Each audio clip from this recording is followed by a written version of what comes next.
ओम कल जो है दशरथ जी मारे गए और 155 में हमने दोहा पढ़ लिया था। आज उससे आगे चल रहे हैं। ओम राम राम कहे राम कहे राम राम कहे राम, तन परिहरि रघुवर बिरह राव गए स्वधाम।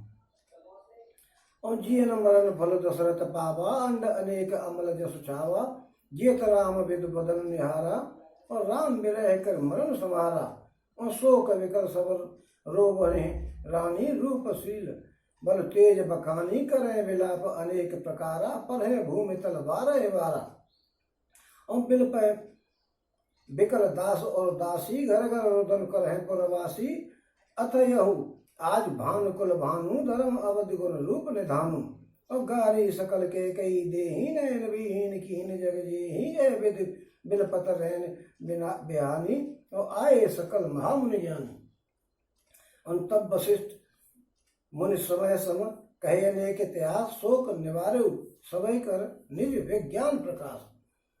ओम राम राम कहकर के फिर राम राम कहकर के फिर राम राम कहकर के और फिर राम कहकर के राजा श्री रामचंद्र जी के पिताजी दशरथ जी राम जी के विरह में और स्वर्गलोक को पधार गए। ओम जीने और मरने का फल तो दशरथ जी ने ही पाया, जिनका निर्मल यश अनेकों ब्रह्मांडों में छा गया।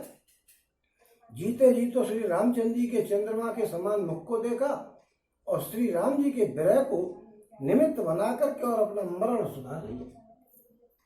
और सब रानियां शोक के मारे व्याकुल होकर के रोने लगी। वे राजा के रूपशील बल और तेज का बखान कर करके अनेकों प्रकार से विलाप कर रही हैं और बार बार धरती पर गिर पड़ती हैं। और दास दासीगण व्याकुल होकर के विलाप कर रहे हैं और नगर निवासी घर घर रो रहे हैं। कहते हैं कि आज धर्म की सीमा गुण और रूप के भंडार सूर्य कल के सूर्य अस्त हो गए।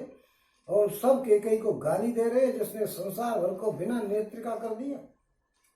और इस प्रकार विलाप करते रात बीत गई। प्रातः काल जब सब बड़े बड़े ज्ञानी मुनि आए, तब वशिष्ठ मुनि ने समय के अनुकूल अनेक इतिहास कह करके अपने विज्ञान के प्रकाश से सबका शोक दूर किया। और तेल नाव प्रतन राखा, दूर तबलाए बहुरी यश भाषा, दावो वेग भरत पहजाऊ, न पशुदे कतहु कहो जन काऊ। ओम वशिष्ठ जी ने नाव में तेल भरवा करके राजा के शरीर को उसमें रखवा दिया। फिर दूतों को बुला करके उनसे ऐसा कहा कि तुम लोग जल्दी दौड़ करके भरत के पास जाओ, राजा की मृत्यु का समाचार किसी को बताना मत, क्योंकि भरत जी जो हैं वो अपने ननिहाल गए हुए थे। और इतने कहो भरत सन जाई, गुरु बोलाए पठायो दो भाई, सुन मुन आए सुधावन लाए, और चले बेग पर बाज लजाए। और अनरथ अवध अरम जबते, और कुसगुन होए भरत कहूँ तबते, और देखे राते भयानक सपना, जाग करे कटकोट कल्पना। और जाकर के भरत से इतना ही कहना कि दोनों भाइयों को गुरुजी ने बुलाया है। मुनि की आज्ञा सुनकर के दूत दौड़े और वे अपने वेग से उत्तम घोड़ों की भी ले जाते हुए चल दिए। जब से अयोध्या में अनर्थ प्रारंभ हुआ, तभी से भरत जी को अपशगुन होने लग गए। वे रात को भयंकर सपना देखते थे और जागने पर करोड़ों तरह की बुरी बुरी कल्पनाएं किया करते थे सपने को देख करके कि ऐसा सपना देखा है, कहीं ऐसा तो नहीं है, ऐसा सपना देखा है, कहीं ऐसा तो नहीं है। ओम विप्र जमाए दे दिन दाना, शिव अभिषेक कर विदना, मांगे हृदय मही समनाई, कुशल मात पितु परिजन भाई। और अविद सोचत भरत मन, धावन पहुंचे आए, गुरु अनुशासन श्रवण सुने, चले गणेश मनाए। ओम वे प्रतिदिन ब्राह्मणों को भोजन करा करके और दान देते थे और अनेकों विधियों से रुद्राभिषेक करते थे। महादेव जी को हृदय में मना करके उनसे माता पिता कुटुंब और भाइयों का कुशल क्षेम मांगते थे। भोले बाबा को मनाते थे कि हे भोले बाबा जरा मेरे घर वालों पर कृपा करना। ओम भरत जी इस प्रकार मन में चिंता कर रहे थे कि दूत आ पहुंचे। गुरु जी की आज्ञा कानों से सुनते ही वे गणेश जी को मना करके और चल पड़े। उन चले समीर वेग है आके और नागत सरित शैल बन बाके, हृदय सोच बड़ कछु न सुहाई, अस जान जिय जाओ उड़ाई।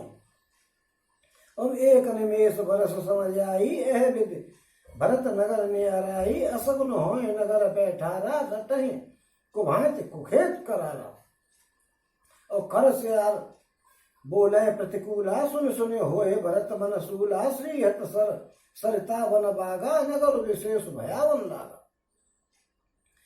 और हवा के समान वेग वाले घोड़ों को हाँकते हुए वे विकट नदी पहाड़ और जंगलों को लांघते हुए चल दिए। उनके हृदय में बड़ा सोचता, कुछ सुहाता नहीं था। मन में ऐसा सोचते थे कि उड़ करके पहुंच जाऊं।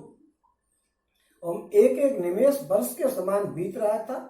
इस प्रकार भरत जी नगर के निकट पहुंचे। नगर में प्रवेश करते समय अपशगुन होने लग गए। कौआ बुरी जगह पर बैठ करके बुरी तरह से कांव कांव कर रहे हैं। और खर गधे, खर माने गधे, खर सियार बोल रहे प्रतिकूला। और खर और सियार यानी खर माने गधा, सियार विपरीत बोल रहे हैं। और यह सुन करके भरत के मन में बड़ी भारी पीड़ा हो रही कि लफड़ा क्या है, सब अशगुन ही अशगुन हो रहे, अपशगुन ही अपशगुन है। और तालाब, नदी, वन, बगीचे सब शोभाहीन हो गए हैं। नगर बहुत ही भयावना लग रहा है। और खग मृग है गए जाहे न जो राम वियोग कुरोग वियोग विगोए। और नगर नारी नर निपट दुखारी मनो सबन सब संपत्ति हारी। और पुरजन मिले न कहे कछु गवहे जो हारे जाए। भरत कुशल पूछी न सके भय विषाद मन माए। और श्री रामचंद्र जी के वियोग रूपी बुरे रोग से सताए हुए पशु पक्षी घोड़े देखे नहीं जाते। नगर के स्त्री और पुरुष अत्यंत दुखी हो रहे हैं, मानो सब अपनी संपत्ति को गंवा करके बैठे हुए हैं। और नगर के लोग मिलते हैं पर कुछ कहते नहीं हैं और चुपके से नमस्कार करके और चले जाते हैं। भरत जी भी किसी से कुशल नहीं पूछते हैं, क्योंकि उनके मन में भय और विषाद छाया हुआ। वो भी नहीं पूछते हैं किसी से, और गांव वाले भी नहीं बताते हैं क्या राम राम सा करियो खिसके। ओ हाट वाट नहीं जाए निहारी जनपुर दह दिस लागे दवारी। आवत सुत सुन के कही नंदन हर्षी रविकुल जल रुह चंदन। सजे आरती मुदित उठिलाई द्वारे भेंट भवन ले आई। भरत दुखित परिवार निहारा मानव दुहिन भजन बनज बन मारा। और बाजार रास्ते देखे नहीं जाते, मानो नगर में दसों दिशाओं में दावाग्नि लग गई है। और पुत्र को आते सुनकर के सूर्य कुल रूपी कमल के लिए चांदनी रूपी केकई हर्षित हो गई तो भरत आ गया मेरा। और वो आरती सजा करके आनंद में भर करके उठ करके दौड़ी और दरवाजे पर ही मिल करके और भरत और शत्रुघ्न को महल के अंदर ले गई। और भरत ने सारे परिवार को दुखी देखा, मानो कमलों के वन को पाला मार गया हो। देखिए ऐसे समय पर भी जिसका पति मर गया हो और लड़के के आने पर कैसी बुद्धि फिर गई, ये सरस्वती माँ की कृपा है। चाहे कोई पैसे वाला हो, चाहे कोई गरीब हो, चाहे अपने मन में कोई धन का मालिक हो, चाहे कोई सौर्य वरदान देने वाला हो, सरस्वती माँ जो चाहे वो हो सकता है। एक मिनट में तो चाहे जो कुछ कराने को। देखो कैसी बुद्धि भेज दी है कि पति मर गया है जिसका, और वो महिला अपने पुत्र को आते देख करके और अपने महल में लेकर के और उसकी आरती उतार रही। क्या बुद्धि का भ्रम है, ये सब सरस्वती माँ की कृपा है। और कह कई हर्षित है भांति मन हो मुदित तब लाए किराती। सुतय सोच देख मन मारे पूछत ने हर कुशल हमारे। और सकल कुशल कहे भरत सुनाई पूछी निज कुल कुशल भलाई। कहु कह तात कहाँ सब माता कहसी राम लखन प्रिय भाता। और सुनि सुत वचन स्नेह में कपट नीर भर नैन। भरत श्रवण मन सूल सम पापिन बोली वैन। ओम केकई एक केकई ही इस तरह हर्षित दिखी, मानो भीलनी जंगल में आग लगा करके और आनंद में अपना जीवन काट रही है। केकई दिखी बस खुशी, और बाकी तो सब मरे हुए पड़े थे। ओम पुत्र को सोच बस और मन मारे देख करके वो पूछने लगी कि हमारे मायके में सब कुशल तो हैं। मायके मतलब नैहर। वो पहले गाना आया करता नए बाबुल मोरा नैहर छूटा जाए, वही नैहर है। और भरत जी ने सब कुशल कह सुनाई। फिर अपने कुल की कुशल छेम पूछी। भरत जी ने कहा कि कहो पिताजी कहाँ है, मेरी सब माताएं कहाँ है, सीता जी और मेरे प्याई राम और लक्ष्मण भाई कहाँ हैं। ओम पुत्र के स्नेह में वचन सुनकर के नेत्रों में कपट का जल भर करके पापनी केकई भरत के कानों में और मन में सूल के समान चुभने वाले वचन बोली।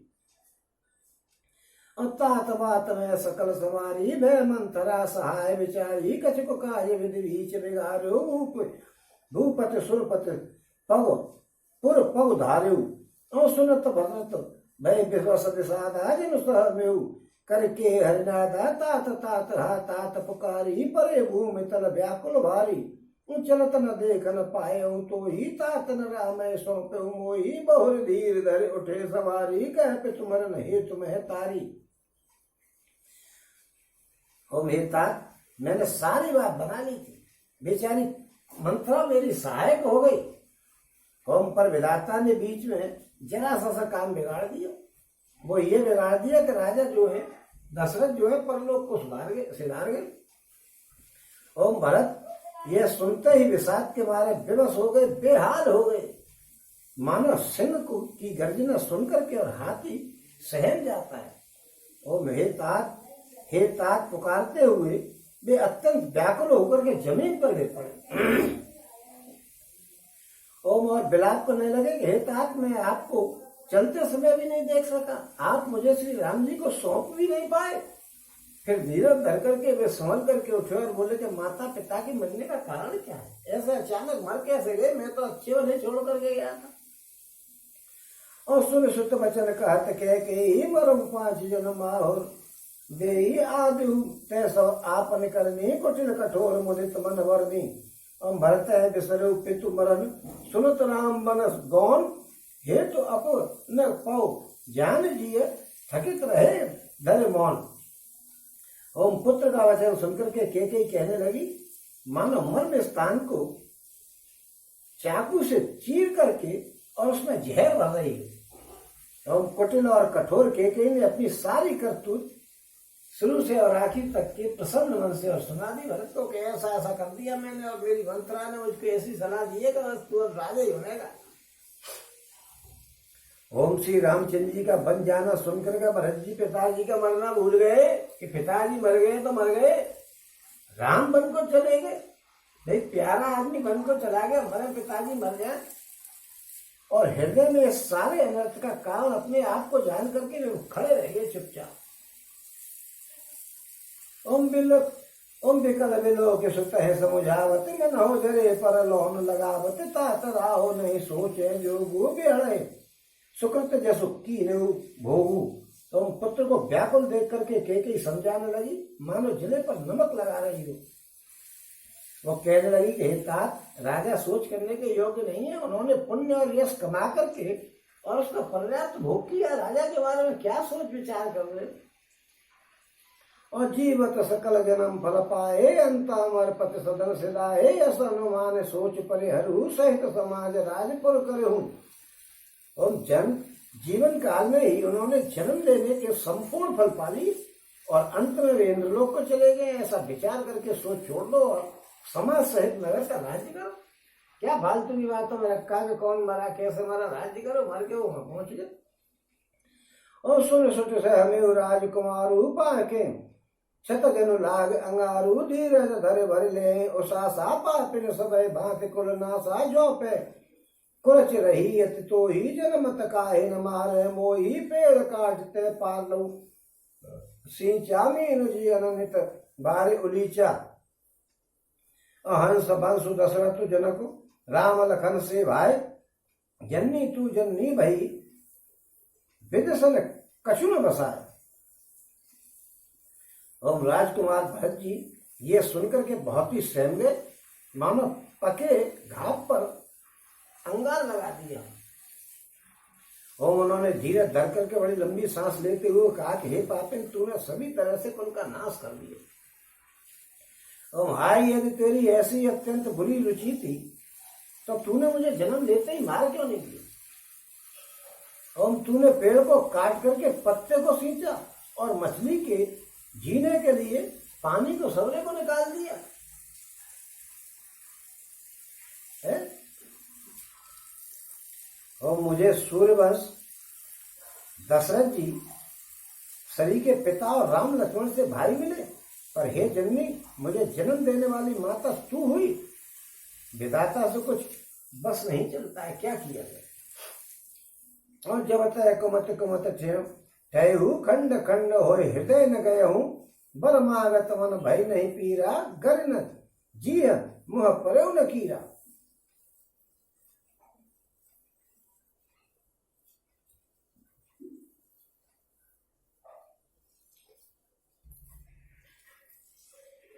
ओम अरे कुमति, जब तूने हृदय में यह बुरा विचार निश्चय किया था, उसी समय तेरे हृदय के टुकड़े टुकड़े क्यों नहीं हो गए।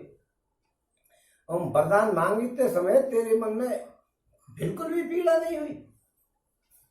तेरी जीभ गल करके क्यों नहीं गिर पड़ी। तेरे मुंह में करोड़ों कीड़े क्यों नहीं पड़ गए।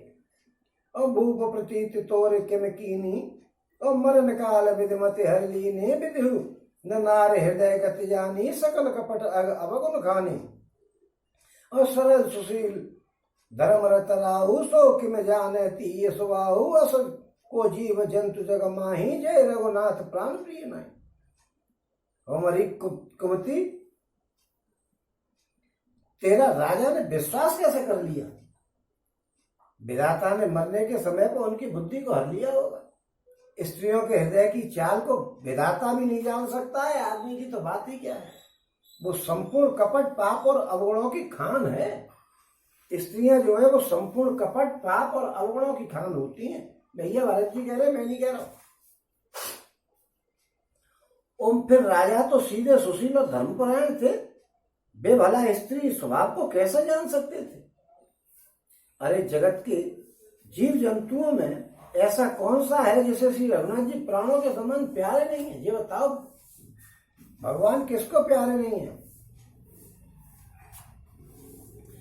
ओ भय अत राम तो ही को तू हसे, सत्य कहो मोही जो हस सो, हस महमस मलाई, आंख ओट उठ बैठ जाई।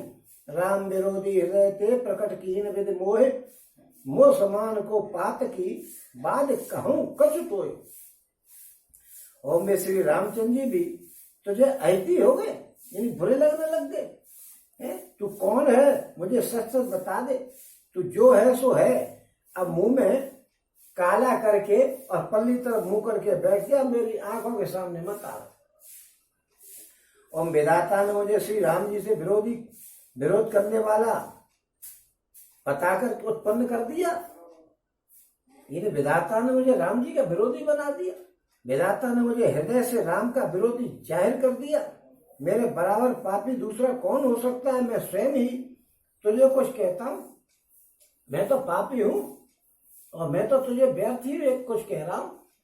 उससे शत्रुघ्न मातु कुटिला ही जरेगा, तरह से कछु न बसाई, तय अवसर को रीत है आई, बरसन विभूषण विविध बनाई, लखन से भरे लखन लघु भाई, बरता नल घृत आहुति पाई, और हम हुलात तक कुवर मारा, पर मोह भर महे करत पुकारा।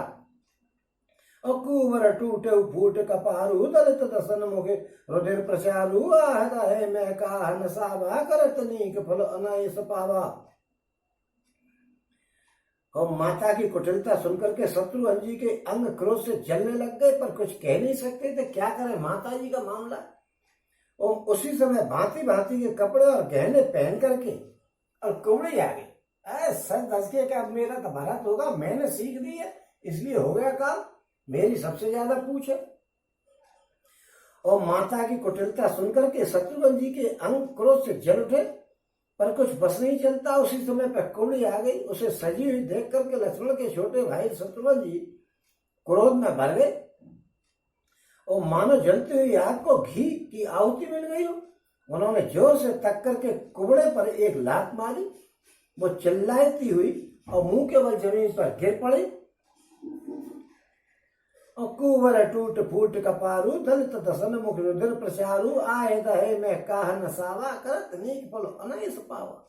और उसका कुवर टूट गया, कपाल फूट गया, दांत टूट गए और मुंह से खून निकलने लग गया। और वो कहने लगी कि हाय भगवान, मैंने क्या बिगाड़ा है, जो भला करते हैं उनका बुरा फल होता है। और सुन रिपुहन लखना खसे कस खोटी, और लगे घसीटन धर धर झोटी, भरत दया ने दीन छुड़ाई, और कौशल्या पे गे दो भाई।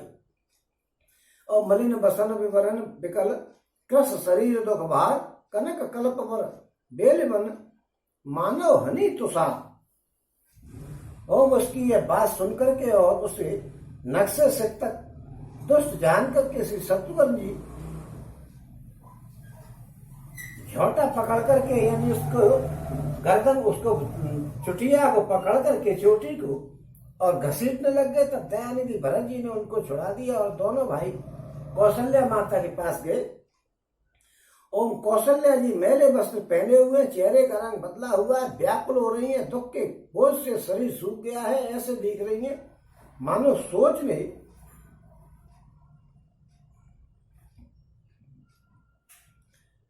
ऐसी हालत कर दी है कि सोने की सुंदर कल्पलता को वन में पाला मार गया। ओम भरत देख माँ तो ढिलाई मूर्छित अवन पर ही झक, ये आई देखत भरत विकल भय भारी, परे चरण तन दशा बिसारी। और माँ तो तात कह देख दिखाई कह ऋष राम लखन दो भाई, कह कही कत जनमी जग माझा मैं जनमी, तब भाई काहे न बाजा। अकुल कलंक जय जन्म मोही, अपजस भाजन प्रिय जन द्रोही, को त्रिभुवन मोहि सरस अभागी, गति अस तोहरी मातु जय लागी। और भरत को देखते ही माता कौशल्या उठ करके दौड़ी पर चक्कर आ जाने से मूर्छित होकर के गिर पड़े। भाई कई दिन से कुछ खाया ही नहीं था, खाने कहाँ पड़ रही है, पति मर गया हो जिस औरत का, तो उसको क्या हाल होता है। ओम ये देखते ही भरत जी बड़े व्याकुल हो गए और शरीर की सुध भूल करके चरणों में गिर पड़े। ओम फिर बोले कि हे माता, पिताजी कहाँ हैं, उन्हें दिखा दे। सीता जी तथा मेरे दोनों भाई राम और लक्ष्मण कहाँ हैं, के जगत में क्यों जन्मी, और यदि जन्मी ही तो फिर भांज क्यों नहीं रह गई। ओम कुल कलंक जय जन्म मोही, अपजस भाजन प्रिय जन द्रोही, और को त्रिभुवन सरस अभागी, कहते अस तोहि मातु जय लागी।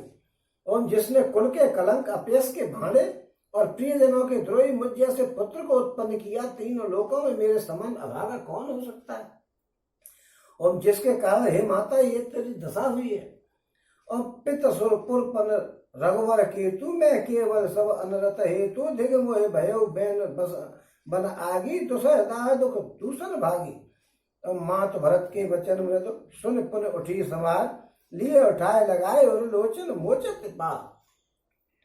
ओम पिताजी स्वर्ग में है, श्री राम जी वन में है, केतु के समान केवल मैं ही इन सब अनर्थों का कारण हूँ। मुझे धिक्कार है, मैं बांस के वन में आग उत्पन्न हुआ और कठिन दाह दुख और दोषों का भागी बना।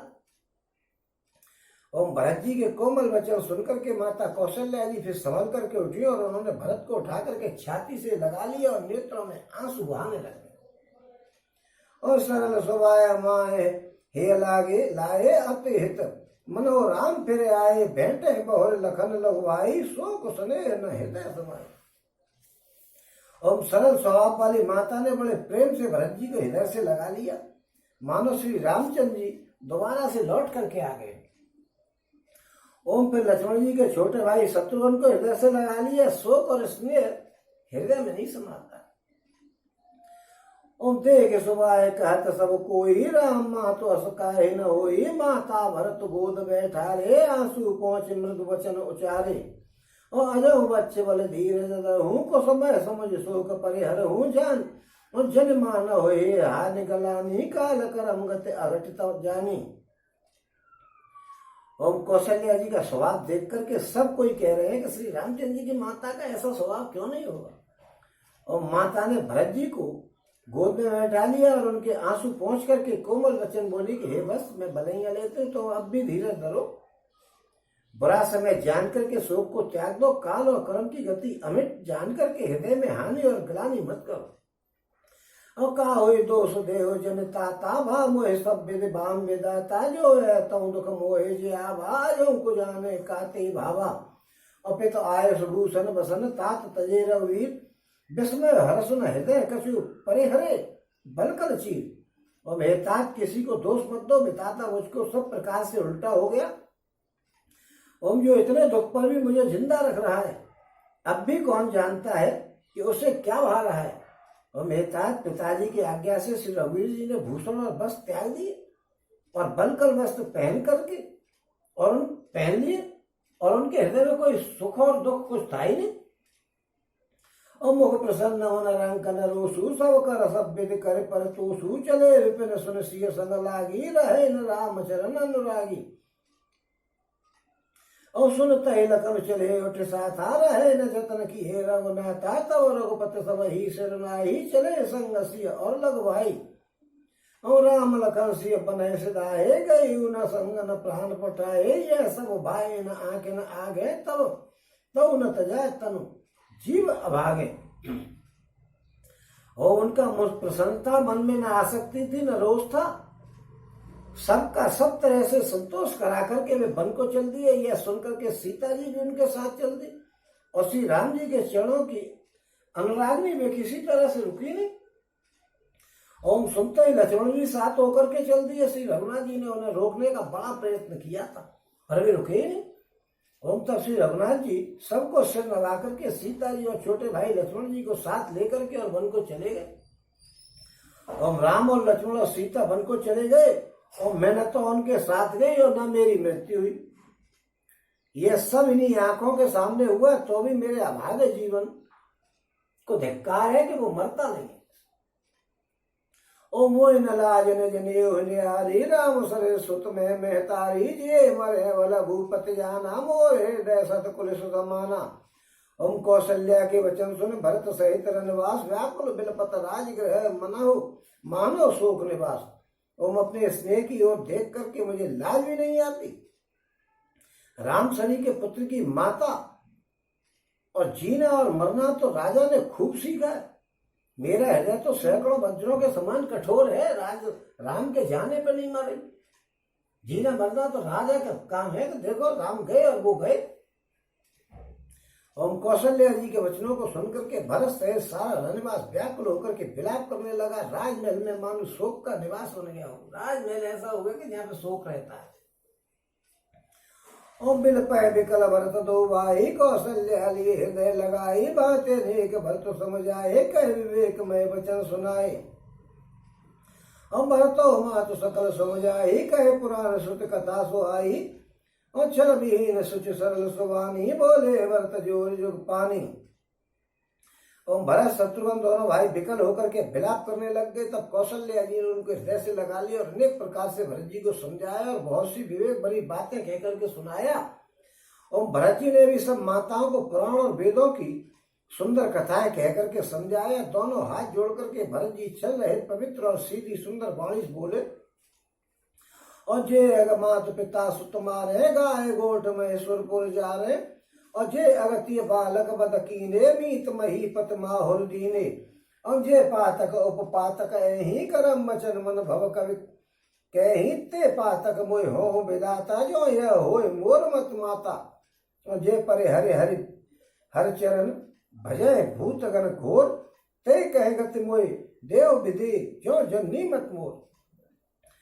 उन्होंने छल रहे वचन बोले भरत जी ने कहे माता, जो पाप माता पिता और पुत्र के मारने से होता है और जो गौशाला में और ब्राह्मणों के नगर में आग लगाने से होता है और जो पाप स्त्री और बालक की हत्या करने से होता है और जो मित्र और राजा को जहर देने से पाप लगता है, मन वचन और कर्म से होने वाले जितने भी पाप हैं या छोटे बड़े पाप हैं, बड़े पाप हैं या छोटे पाप हैं, जिनको कभी लोग कहते हैं हे विधाता यदि इस काम में मेरा मत हो तो हे माता वो सब पाप मुझे लगे, मेरा बिल्कुल भी मत हो तो।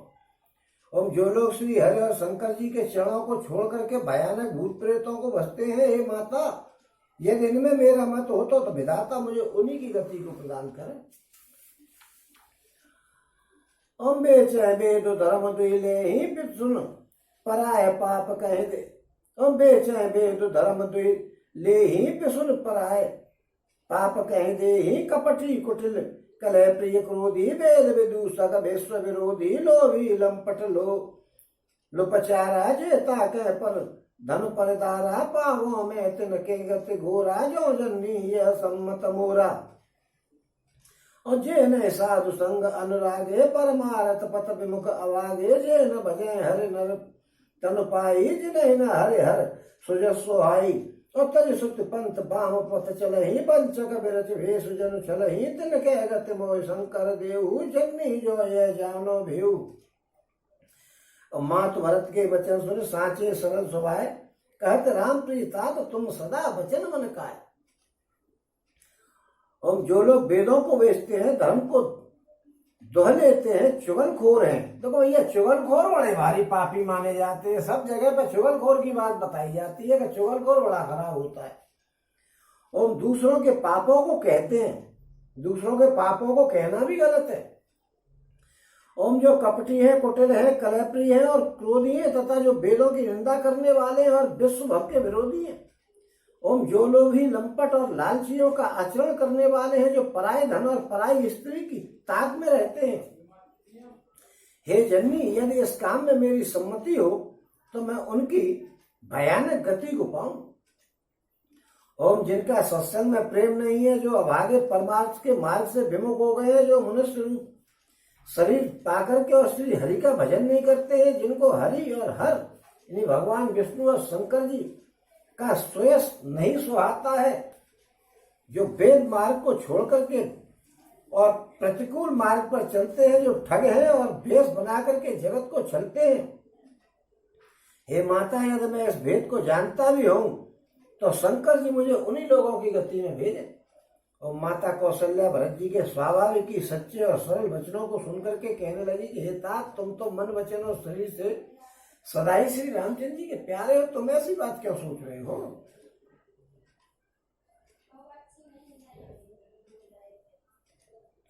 और राम प्राण होते प्राण तुम्हारे, तुम रघुपते प्राण होते प्यारे। बिन बिस चवे श्रवे हिम आगी हो बार चर बार बैरागी। और बिन बिस चवे श्रवे हिम आगी हो बार चर बार बैरागी। ओम भय ज्ञान वर मिटे न मोहु, तुम राम प्रतिकूल न हो। मत तुम्हारी है जो जगत कहीं, सो सपने सुख सुगत न लही। और माता ने कहा कि तुम श्री रामचंद्र जी तुम्हें प्राणों से बढ़कर के प्यारे हैं और तुम भी श्री रघुनाथ जी को प्राणों से अधिक प्यारे हो। चंद्रमा चाहे विश्व चुगाने लग जाए और पाला चाहे आग बरसाने लग जाए और जल के जीव जल से विरक्त भले ही हो जाए और ज्ञान हो जाने पर भी चाहे मोह नहीं मिटे, पर तुम श्री रामचंद्र जी के प्रतिकूल कभी नहीं हो सकते हो। और इसमें तुम्हारी सम्मति है। इस जगत में जो कोई ऐसा कहेगा वो सपने में भी सुख नहीं पाएगा। ओम अस कह मातु भरत ही लाए, थन पाए सुरवहि नैन जल चाहे। करत बिलाप बहुत ए भांति, बैठे बीत गई सबराती। वामदेव वशिष्ठ तव आए, सचिव महाचन सकल बुलाए। मुनि बहु भांति भरत उपदेशे, कह परमारथ वचन सुदेशे। और तात हृदय धीरे धरो, करो जो अवसराज। उठे भरत गुरु वचन सुने, करन कहो सब साज। वो में ऐसा कह करके माता कौशल्या ने भरत जी का को हृदय से लगा लिया। उनके स्तनों से दूध बहने लग गया और नेत्रों में प्रेम के आंसू बह आए।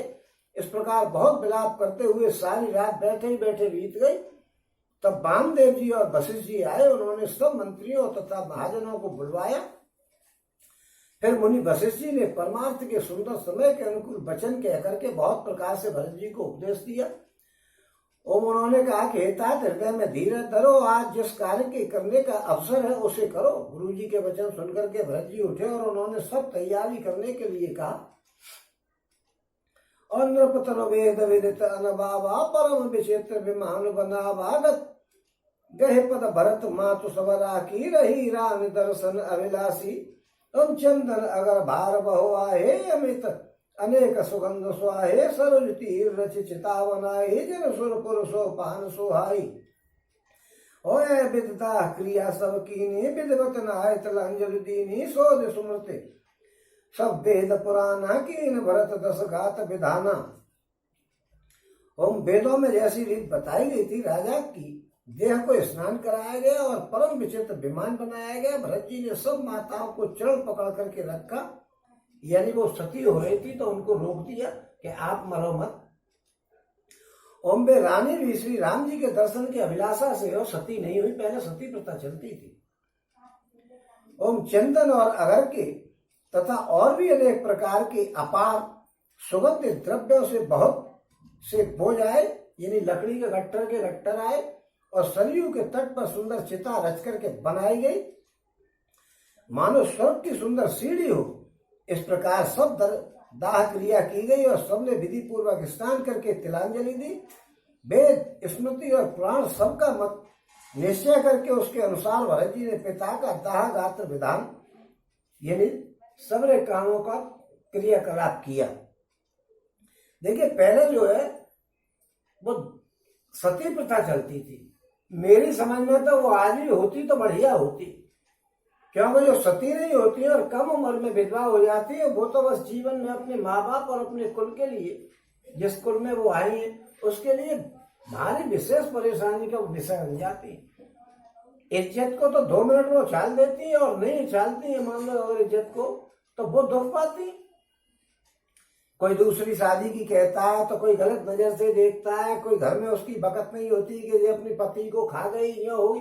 इन सब बातों को सुनने से तो बढ़िया है कि सती हो जाए, लेकिन सती उसी को होने का अधिकार था जो केवल अपने पति को प्रेम करे।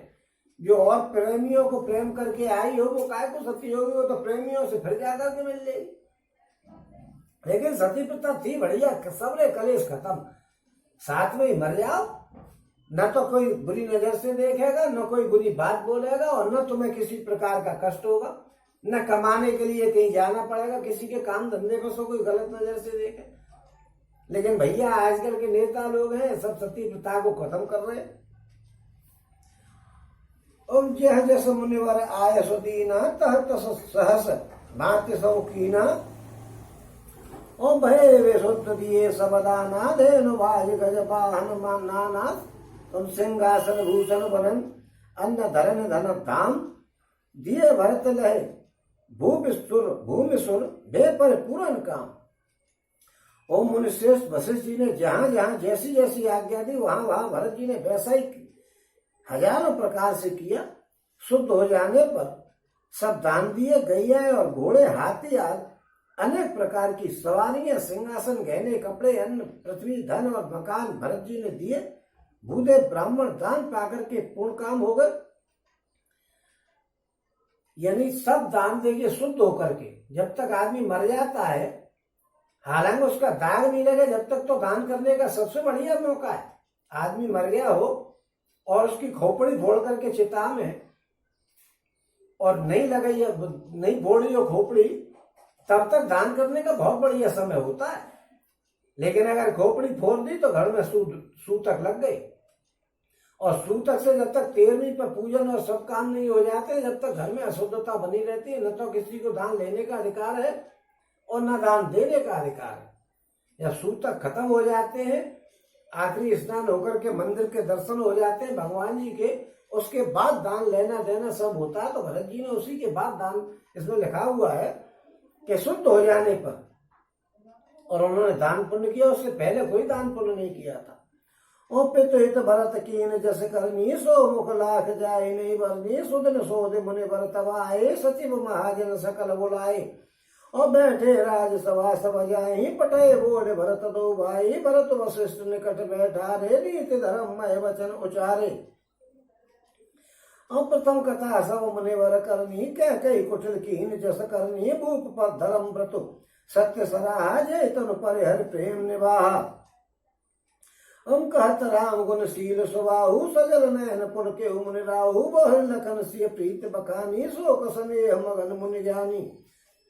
सुनहो भरत भावी प्रबल बिलख कहु मुनिनाथ हानि लाभ जीवन मरण जस अपयस विद्या। ओम पिताजी के लिए भरत जी ने जैसी करनी की वो लाखों मुखों से कही नहीं जा सकती है। तब शुभ दिन देख करके मुनि श्रेष्ठ वशिष्ठ जी आए और उन्होंने मंत्रियों तथा सब महाजनों को बुलवाया। और सब लोग राजसभा में जाकर के बैठ गए। तब मुनि ने भरत जी और शत्रुघ्न दोनों भाइयों को बुलवाया। और भरत जी को वशिष्ठ जी ने अपने पास बैठा लिया और नीति और धर्म से भरे हुए वचन कहे। और पहले तो केकई ने जैसे कुटिल करनी की थी, श्रेष्ठ मुनि ने वो सारी कथा कह करके सुनाई। फिर राजा के धर्मव्रत और सत्य की सराहना करी, जिन्होंने शरीर त्याग करके प्रेम को निभाया। ओम श्री रामचंद्र जी का गुणशील और स्वभाव का वर्णन करते करते तो मुनिराज के नेत्रों में आंसू आ गए और वे शरीर से पुलकित हो गए। फिर लक्ष्मण जी और सीता जी के प्रेम की बड़ाई करते हुए ज्ञानी मुनि शोक और स्नेह में मगन हो गए। देखिए, शोक और स्नेह दोनों एक साथ हो रहे हैं, क्योंकि स्नेह इसलिए है कि काम इतने बढ़िया थे और शोक इसलिए थे कि बुरा हो गया। ओ मुनिनाथ ने बिलख करके यानी दुखी होकर के कहा कि हे भरत जी सुनो, होनहार बड़ी बलवान है। हान लाभ जीवन मरण जस और अपजस ये सब विधाता के हाथ है। हो जो राम ने चिरागा को कई तरह बड़ा वैसा। होनहार बड़ी भारी बलवान है भैया, और सब कुछ विधाता के हाथ है। अस विचार के दे दोषी व्यर्थ का है पर कीजिए रोसु, और तात विचार करो मन माही सोच जोग दशरथ नृप नाही। और ऐसा विचार करके किसे दोष दिया जाए, यह व्यर्थ बेकार में किसी पर क्रोध नहीं करना चाहिए। हे तात, मन में विचार करो, राजा दशरथ शोक करने के योग्य नहीं है, क्योंकि विधाता जो कर रहा है, कह रहे जीना मरण हानि लाभ और अपयश ये सब विधाता के हाथ है, इसलिए किसको दोष दोगे। और राजा शोक करने के योग्य है ही नहीं, क्यों नहीं है, और शोक करने के योग्य कौन है। और सोचिए विप्रजो वेद विहीना तज निज धर्म विषय ले लीना, सोचिए न प्रजो नीति न जाना जय न प्रजापति प्रिय प्राण समाना। और सोच उन ब्राह्मणों का करना चाहिए जो वेद नहीं जानते हैं।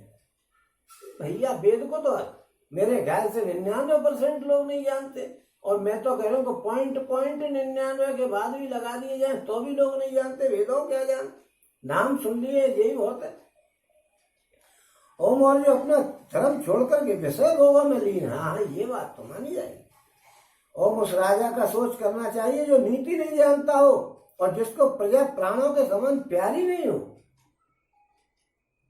है मरवा दे हुए प्रजा को मरे तो ऐसे राजा के बारे में सोच करो कि इसका अंत कहाँ होगा।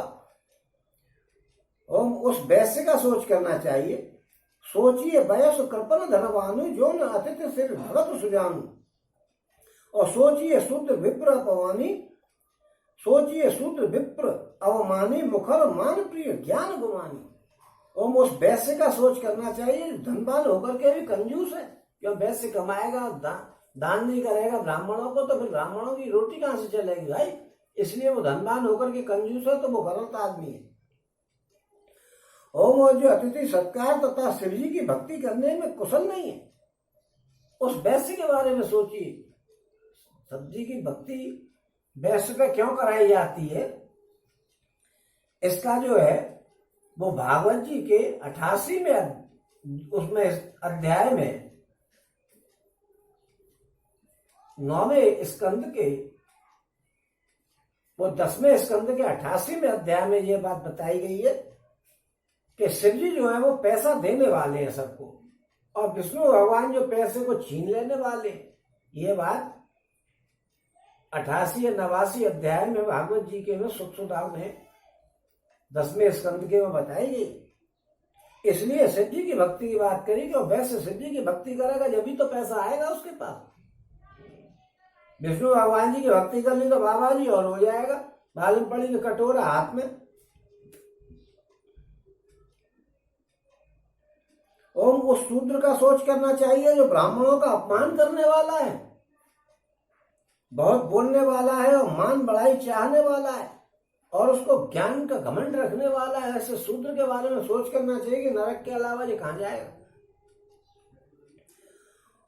और सोचिए पुण्य पथ वंचक नारी कुटिल कलह प्रिय इच्छाचारी, सोचिए बट निज व्रत परिहर ही जो नहीं गुरु आय सो अनुसर ही। ओम उस स्त्री के बारे में सोच करना चाहिए जो पति को छलने वाली है। पति घर में सो रहा है और वो बाजार में घूम रही है औरों के संग, और प्लान बना लिया सोते हुए को मार दो और चलो भाग लो, फिर वो जेल में ही जाके सड़ती है, वही उसके लिए नरक है। ओम कुटिल कलहप्रिय और स्वेच्छाचारी स्त्री के बारे में सोचिए कि मार देगी ततार उसने पति को, फिर जेल में सड़ेगी, पुलिस वाले उसने कहीं का नहीं छोड़ेंगे।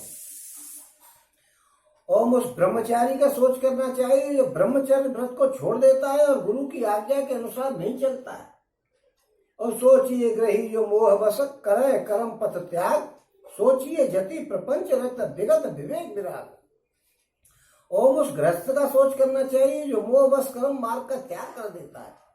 क्यों गृहस्थ में रह करके सारे कर्म करने पड़ते हैं। गृहस्थ धर्म से बढ़िया कोई धर्म है ही नहीं। जितना भी कर्ज लेकर के आदमी पैदा होता है वो सारे कर्जों को गृहस्थ धर्म वाला ही तो उतार सकता है। सन्यासी कहां से उतारेगा?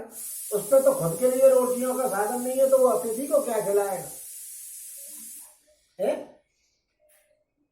कहां से खिलाएगा?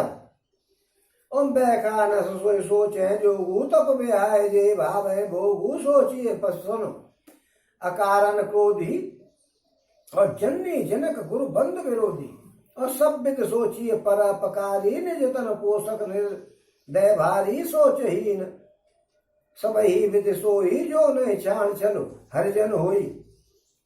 और वानप्रस्थी वही सोच करने के योग्य है जिसको तपस्या छोड़ करके और भोग अच्छे लगते हैं। पहले तो बाबाजी हो गई और फिर देखने लगे कि यार स्त्रियों का सब बड़ा बढ़िया है तो फिर भोगों में आ गए। ऐसे के बारे में सोचिए कि नरक में भी जगह नहीं मिलेगी। तो तुलसीदास जी कह रहे थे कि नरक उन्हें नाक सकोड़ी, वो नाक को नरक भी सकोड़ लेगा नीचे तो कितना पापी आ गया। और सोच उसका करना चाहिए जो चुगलखोर वे भगवान जी ये चुगलखोर को तो कहीं नहीं छोड़ते। उनका क्या होगा जो सवेरे चबूतरे में बैठ गए और इधर उधर की चुगली करने में लगे हुए है। ये चुगलखोर को तो हर एक जगह घुसड़ देते। बड़ा भारी पाप का काम है भैया चुगलखोरी करना। और सोच उसका करना चाहिए जो चुगलखोर हो और बिना ही कारण क्रोध करने वाले का भी सोच करना चाहिए। तथा माता पिता गुरु एवं भाई बंधुओं के साथ विरोध रखने वाला भी नरक में जाता है। ओम सब प्रकार के उससे उसका सोच करना चाहिए जो दूसरों का अनिष्ट करता हो, अपने ही शरीर का पोषण करता हो और बड़ा भारी निर्दयी हो। और वो तो सभी प्रकार से सोच करने के योग्य है जो छल छोड़ करके हरि का भक्त नहीं होता। भगवान जी का भक्त जरूर होना भाई, सब बुरा मत मानना। और सोचनीय नहीं कौशल राहु भवन चार प्रकट प्रभाहु वयो न आहे न अवहन हारा भूप मरत जस पिता तुम्हारा।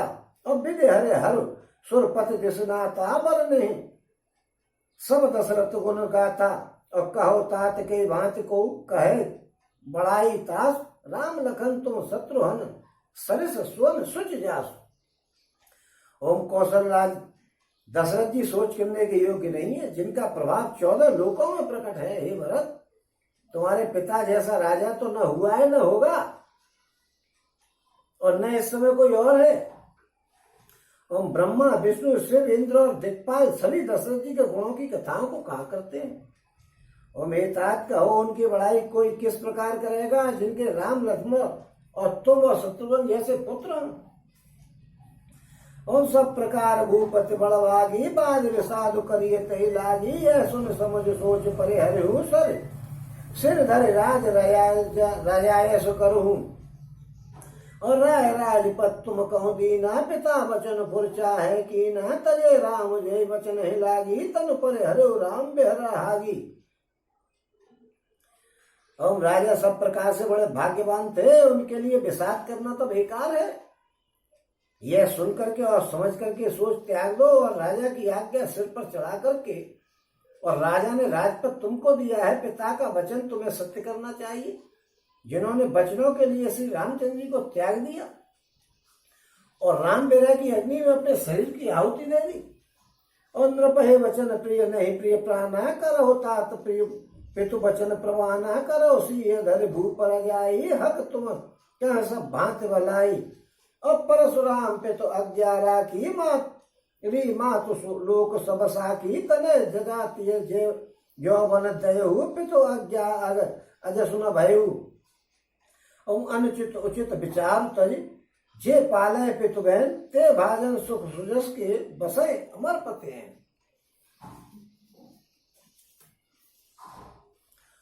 और राजा को वचन प्रिय थे, प्राण प्यारे नहीं थे। इसलिए हे तात पिता के वचनों को प्रमाण करो यानी सत्य करो। और राजा की आज्ञा सिर पर चढ़ा करके उसका पालन करो, इसमें तुम्हारी सब तरह से भलाई है। और परशुराम जी ने पिता की आज्ञा रखी और माता को मार डाला। सब लोग इस बात के साक्षी हैं। और राजा ययाति ने के पुत्र ने पिता को अपनी जवानी दे दी और पिता की आज्ञा पालन करने से उन्हें पाप और अपयश बिल्कुल कुछ भी नहीं हुआ। और जो उचित और अनुचित का विचार छोड़कर के पिता के वचनों का पालन करता है, वो सुख और सुयश के पात्र होकर के अंत में इंद्रपुरी में निवास करते हैं। अब देखिए यहाँ दो बात की, तुलसीदास जी ने किसी शास्त्र और पुराण को छोड़ा नहीं है, सब ला करके यहीं रख दिए। अब देखिए यहाँ उदाहरण दिया कि परशुराम जी ने पिता की आज्ञा राखी। अब इसमें तो परशुराम जी का जिक्र है नहीं, भागवत जी में से जिक्र ले लिया कि परशुराम जी ने पिता की क्या आज्ञा रखी कि परशुराम जी के पिताजी एक दिन पूजा करने बैठे हुए तो उनकी माता जो है वो फूल लेकर के ताजी ताजी फूल बनवा में लगे रहते थे। माता फूल की लेने गई, वहां पे कुछ यक्ष जो है वो महिलाओं के साथ बिहार कर रहे थे पानी में। माता ने देखा, बिहार करके, अच्छा देखो जिस चीज को आप देखोगे आपका मन उसी तरफ लुढ़क जाएगा। मन बड़ा चंचल है।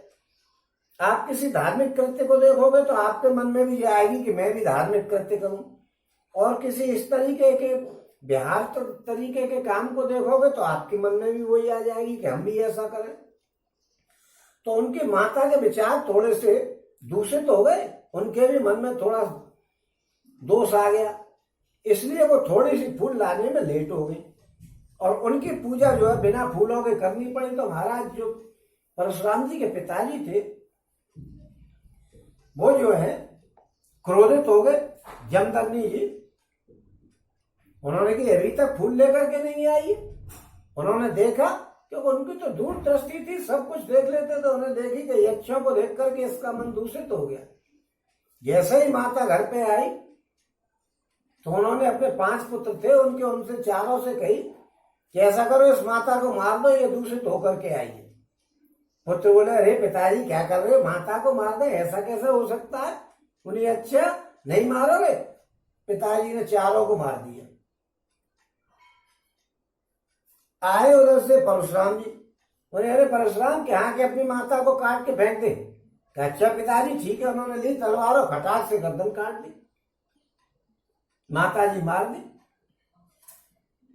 पिताजी बोले यार तेरी काम से मैं बड़ा खुश हूं, तू वरदान मांग ले, बर मांग ले। तू मैं मांग लू कि हाँ मांग ले कि मेरे चारों भाई और मेरी माता को जिंदा कर दो और इनको ये ध्यान नहीं रहेगा इनको मैंने मारा है। क्योंकि परशुराम जी अपने पिता का यश जानते थे कि इसमें कितनी ताकत है। उन्होंने कही तथास्तु, चारों भाई जिंदे हो गए और माता जिंदी हो गई। मुझे भूल गए कि किसने हमको मारा था।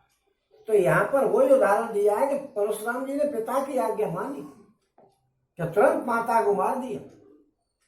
और यही उन्होंने कहा है कि अनुचित उचित विचार त्वजित जे पाले पे तुम्हें और ते भाजन सुख सुजस के बसे अमर पते हैं। जो उचित और अनुचित का विचार नहीं करते और पिता की बात को मान लेते हैं वो जो आनंद भोगते हैं और अंत में इंद्रलोक को जाते हैं।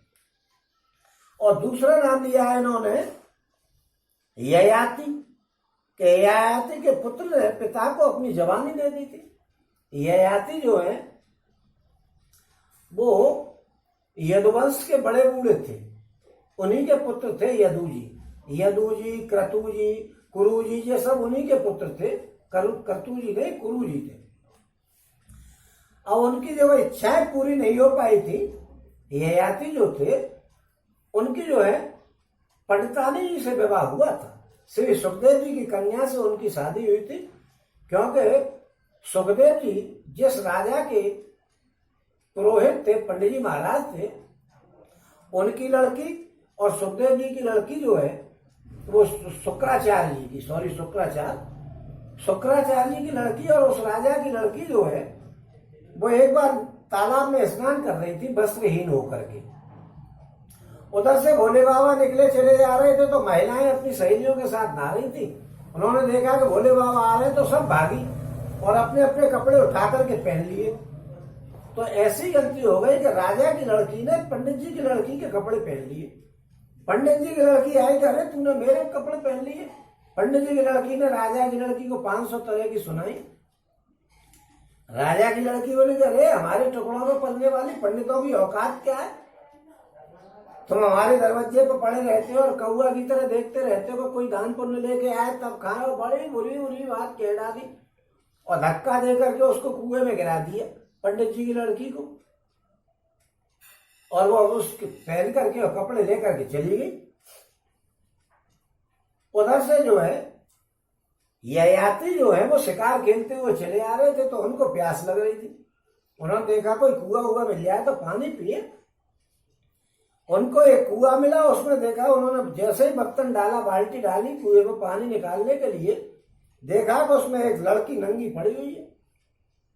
उन्होंने कहा भाई तू कैसे करे, मुझे पहले बाहर तो निकालो, कि लड़की से भी ये पूछे कि तू कैसे दम घुटी जा रही है। उन्होंने बाहर निकाला, क्या बात है, कि ऐसे ऐसे बात है और अब तुम मुझसे शादी कर लो। उन्हें भाई तू तो ब्राह्मण ही है और मैं क्षत्रिय, शादी कैसे हो जाएगी। तब उसने बताया कि भाई मेरी शादी जो ब्राह्मणों से नहीं हो सकती है। बोली क्यों नहीं हो सकती है। तो उसने बताया कि बृहस्पति जी ने अपना पुत्र जो है वो शुक्राचार्य जी के पास संजीवनी विद्या सीखने के लिए भेजा था, और जब वो शिक्षा ग्रहण करके गुरु के पास से और चलने लगा, तो गुरु जी की जो लड़की उनसे जो बोले कि भाई तुम मुझसे शादी कर लो। वो बोले बृहस्पति जी के पुत्र के भैया मैंने तो तुझे गुरु पुत्री है, बहन के समान माना है, और मैं तो उससे शादी कर कैसे सकता हूँ, तू मेरे गुरु की पुत्री है। या नहीं, मैं तो शादी करना चाहती हूँ। भैया तू चाहती है तो चाहती है, मैं नहीं कर सकता, मैंने तुझे इस दृष्टि से देखा ही नहीं है कभी।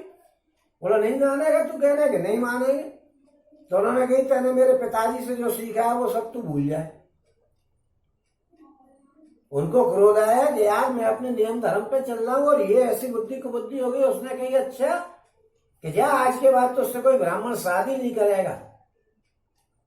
तो ऐसा उसको साफ लगा हुआ था, इसलिए बोले कि सही ययाति जी आप उससे शादी करिए। ययाति ने शादी करी और शादी में पंडित जी वहां से लेकर के चल दी अपनी लड़की को, कि राजा की लड़की ने हमारी लड़की की बेइज्जती करी। जब राजा चलने लगे पंडित जी, तो राजा मनाने आया कि भाई पंडित जी मुझे छोड़ करके मत जाओ। पहले पंडितों के बिना राज्य चलता नहीं था, आजकल पंडितों के बिना राज्य चलाते हैं, फिर एक साल में 1 साल 2-4 साल 5 साल राज्य किया और फिर भाग जाते हैं। परमानेंट चलाना है तो पंडितों को समझो। जैसे आजकल आ रहे हैं कि कोई कह रहा है मैं परशुराम जी की जयंती मनाऊंगा, उधर से दूसरा नेता कह रहा है कि मैं मनाऊंगा। सब आजकल पंडितों में फिर लौट के आ रहे हैं, क्योंकि पंडितों में वो दम है कि चाहे वो कुछ करा दे,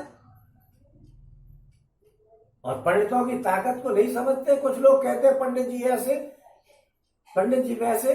अरे पंडित जी तो चाहे जो कुछ करा दे।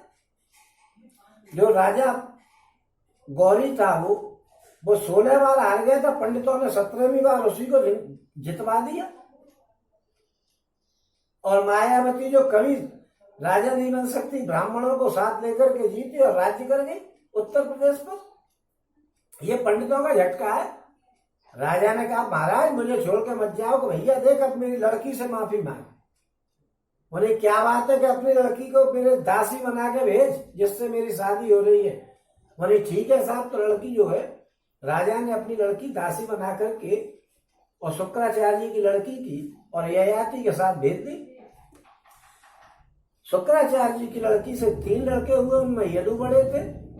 और एक दिन वो स्नान कर रही थी राजा की लड़की, तो ययाति जी के मन में थोड़ी सी वो आई, और उन दोनों के भी फिर 2 पुत्र हुए। उनमें एक कुरु थे जो अर्जुन के वंशज थे। तो पर ययाति जी ने अपनी सोचा कि अभी मेरी जवानी की इच्छाएं पूरी नहीं हुई है, तो उन्होंने अपने सब बच्चों से जवानी मांगी कि भाई मुझे जवानी दे दो। सबने मना कर दिया कि हम अभी से बुढ़े हो जाएं, ऐसी जवानी लेने वाले हो रहे। कुरु ने कहा कि अरे पिताजी आपका जीवन है, आप मेरी जवानी क्या पूरा जीवन ले लो। उन्होंने अपनी जवानी दे दी, और बाद में फिर उन्होंने बुढ़ापे में वही भगवान की तरफ गए तो उनकी जवानी लौटा दी और बढ़िया सा राज्य दिया।